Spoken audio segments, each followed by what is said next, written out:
I don't think I would be able to stand here and say that I believe God is real. I have not, on the other hand, I have not found a bunch of inaccuracies in the Bible. I look at it the way you said, about 95% of it can be explained by, looking at it from different views. That's how I take it. I also am not as critical of the Bible because my life experience was the exact opposite of the Bible for the majority of my life. So because I walked in the opposite of the Bible intentionally for the longest time, being part of the Bible, being part of what God's laws are now. I just had a conversation with my best friend. He's a gentleman, my best friend. And I was just saying, I'm so grateful for the safety of God's laws, because I feel that there have been some, I'll just say in relationships, there have been many deceiving characters out there. And if I was the person that I was, 10 years ago, I would be running around here being deceived, and being wounded by the deception. And instead, I'm walking in God's laws. And to this day, although it is hard to walk in God's laws, it's hard to do it. But in doing it, the reward is immediate. Like I'm seeing the fruit of that right now. I'm seeing how the people who don't have good intentions tend to separate themselves from me, and they can't stay close to me, and it's for my own good. So I'm seeing even the fruit of what I think a lot of people, when they look at the Bible and they see the laws and the 10 Commandments and all these different things, their first thought is God's trying to control me. It's too legalistic. It's too structured. I just want to be free. That's usually what people tend to say. And what I can say from my experience of walking without that word for the longest time, being almost destroyed, having my life almost destroyed by the absence of that word in my life, and then coming into the word and following it, I can honestly tell you, and I don't have to behave well. I realize, I'm a reasonably decent looking girl and I could just behave badly. But what I realize, it's for my own good. I've had nothing but blessings from it. And I can walk in that. And so when I get on my stream and I say, guys, can you think differently? Can you try this? I consider it. When I say consider this, it comes from a place that God has spoken it to me. I've lived the other way. I've tried it.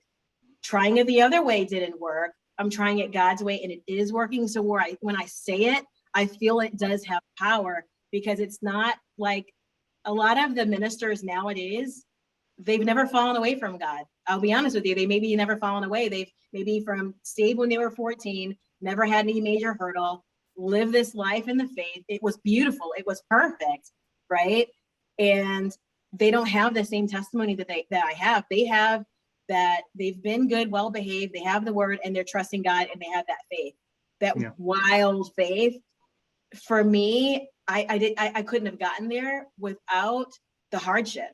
I couldn't have gotten there without almost destroying myself. I couldn't have come to God. And so we talk about God allowing, like the story of Job, God allowing evil. For me, God has to allow some evil, because how else was he going to save us? Because in our rebellion, from Adam on forward, all of us, we sin, right? In that small sin, big sin, medium-sized sin, it's still rebellion. And it's God's love for us that he sees, that he wants to be able to see us as pure as the clean cloth that Jesus Christ can wear. And Jesus dying for us gives that to us. So for me at least, I can say, having walked the opposite route, I wouldn't be able to get up here and stream at all if I just was, reading the Bible and just speak on the word. I wouldn't be able to do it. I'm only able to do it because it almost destroyed me. And I'm looking at people, loved ones, people that I hardly know, friends from my old lifestyle, my old life. And I look at them as that was me. And I remember being on this couch when someone tried to share the word with me and how hateful I was. I was absolutely hateful. I was absolutely, my heart posture was rotten. I was rotten all the way to the core. And I know I was rotten. And I plant those seeds now. I share it now because I'm like, when I was rotten and I couldn't hold on to it, and I was just slapping people back all the time, someone still decided to share the gospel with me. They still decided to say that, you know, Jesus came to this earth, you know, he willingly submitted to God, willingly took a, took a step away from the King of heaven. He willingly walked as a humble man, a man that was in poverty in some respect on earth, coming from being the King of kings in heaven to walking on the earth, to living a life where he had to fight temptation like me, to living a life where he could see the miracles of God, but he also was still doing things like having intimate time, showing us how to have intimate time with God, showing us how to defeat the devil with the word, like Jesus did in the desert when the devil was tempting him, showing us real time how to do all those things, because those pearls of wisdom are what I'm using now. It's not what I used when I first got saved, because when I first got saved, I had relationship, and it took me some time to, get into the Bible and really get into it, want to read it, and for that to start to take root. It took some time. It wasn't an automatic, switch of a light. But I will tell you, the behaviors for me that switched for me, God was working on me one day at a time, one journey at a time. And if you would have told me several years ago that I would be where I am today, I would have probably laughed. I would have probably said, no way. I would have said, it's impossible. I don't think it's possible. Even the fact that, I walk in purity, I would have said, that's impossible. It's not possible. How am I going to do something like that? And why would I want to? I would go further and say, why would I want to do that? And the reason why I want to do it is because for me, I'm seeing the fruit of when I follow God's laws, how I have so much more peace. And it's literally a conversation that I had with my best friend last night, that me walking in holiness, me walking in purity is the thing that's giving me peace that surpasses all understanding. And I cannot even explain it properly with words.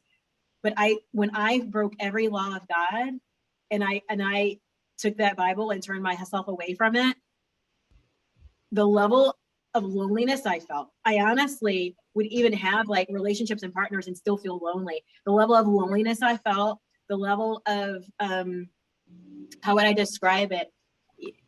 It was loneliness. It was hopelessness.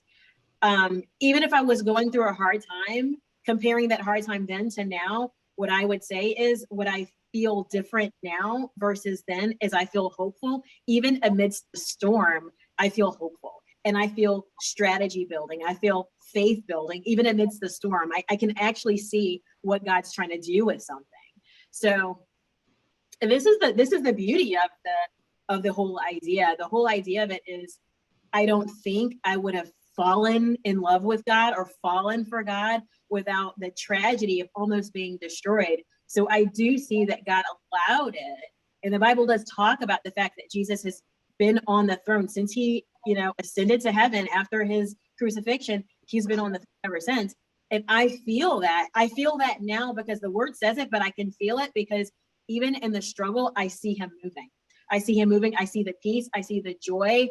I see him moving. And that's how, and honestly, I could go further. I'll wait a little bit, but I could go further than that. But I will tell you, for me, he's real, and he's so real that I'm as noisy of a Christian as I was an atheist. I'm probably more noisy because I'm almost trying to make up for how noisy I was when I was atheist. I take a few more chances. We'll say that. I take a few more chances.